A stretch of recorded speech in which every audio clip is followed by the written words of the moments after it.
Don't buy your next TV before you watch this.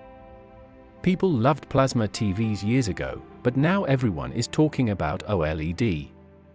So what happened? Did OLED really beat plasma, or is it just newer? In this video, we will talk about both, what made plasma special, what OLED does better, and if plasma is truly gone forever.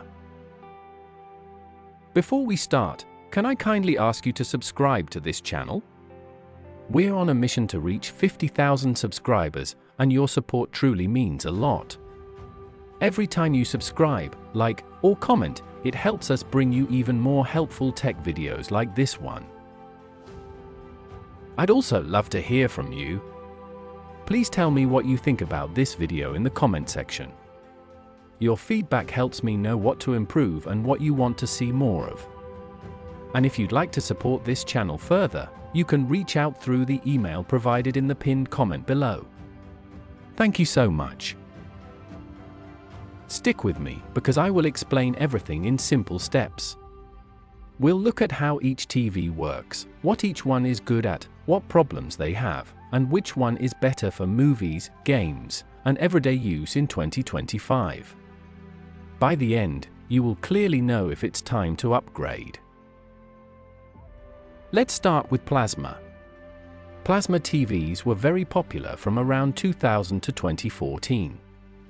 They worked by using small gas cells that light up and create the picture. These cells could turn on and off very quickly, which made colors look deep and real. This is why many people loved watching movies on plasma TVs. One big reason people liked plasma was the black color. When a scene was dark, plasma could show it very well. The screen would not glow gray like some old TVs.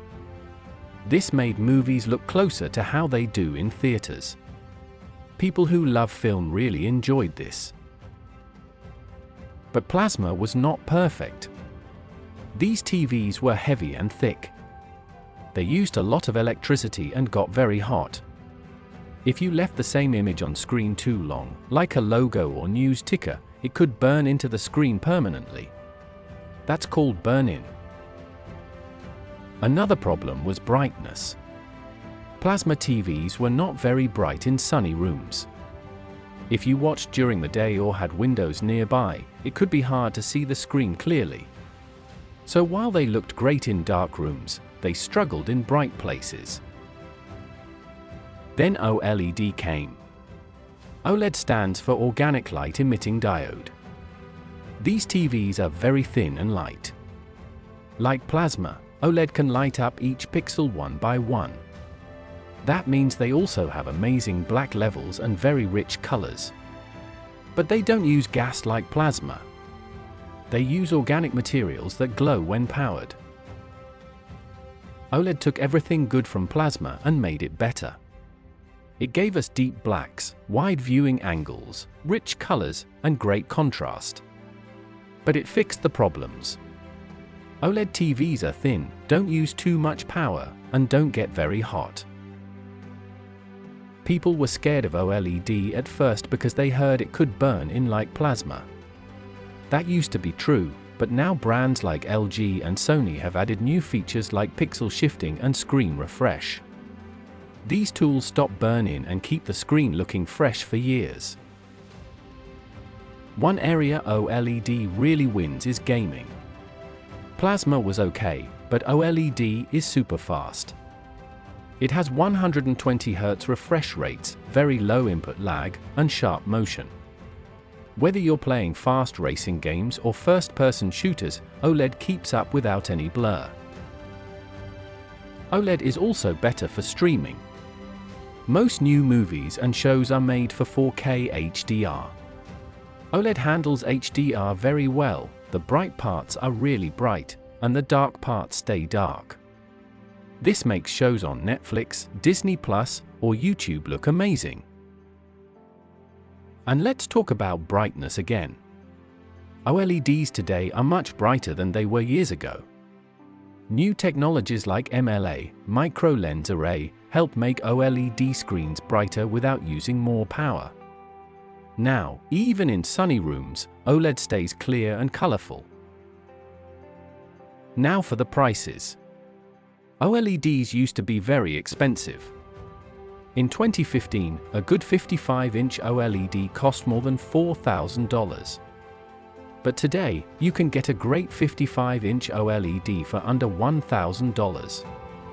More companies are making OLEDs now, so prices have dropped while quality keeps going up. Some people still say that plasma had better motion and more natural color. It's true that plasma looked very smooth and warm. But OLED has caught up. Many OLED TVs now have filmmaker mode and special settings to match natural movie colors. Also, OLED TVs today come in many sizes. Whether you want a small 42-inch for your bedroom or a big 77-inch for a home theater, OLED gives you choices. Plasma never had that kind of range. So, to answer the big question, did OLED kill plasma? Yes, but in a good way. OLED took what plasma did well: deep blacks, great contrast, and made it lighter, faster, safer, and more modern. Plasma didn't lose. It passed the torch.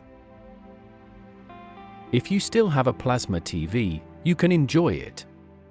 But it's getting hard to fix if it breaks, and new content is made for newer screens. OLED is ready for 2025. It fits with gaming, streaming, and your power bill. And what's next for OLED?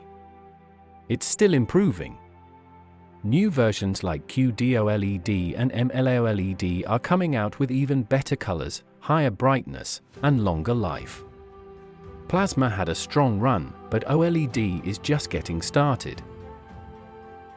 So if you're ready to upgrade, OLED is a smart choice. It works for movies, games, sports, and even daily TV. It's thin, clear, bright, and beautiful. And it carries the heart of plasma, just in a better body. Disclaimer: this video is based on customer reviews, expert opinions, online articles, and public tech channels. This video does not sell TVs or represent any company. Always check the latest reviews and user feedback before making a final choice.